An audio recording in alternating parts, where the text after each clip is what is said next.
ماہ رمضان کی آمد آج بروز چہارشنبہ 29 شعبان المعظم برادران اسلام سے گزارش، مرکزی رویت ہلال کمیٹی بنگلورو کی جانب سے گزارش، آج چاند دیکھنے کا اہتمام کریں۔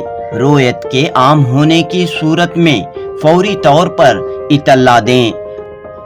اپنے علاقوں کی رویت ہلال کمیٹی یا مرکزی رویت ہلال کمیٹی بنگلور کو فوری طور پر اطلاع دیں۔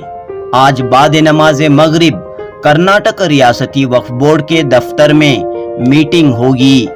بنگلورو میں مرکزی رویت ہلال کمیٹی کی میٹنگ ہوگی۔ رویت ہلال کمیٹی کے کنوینر اور کرناٹک کے امیر شریعت مولانا صغیر احمد رشادی کی صدارت میں میٹنگ ہوگی۔ تمام مسلمانوں سے ماہ رمضان کا چاند دیکھنے کی اپیل کی جا رہی ہے۔ پیش ہے جنوبی نیوز کی رپورٹ۔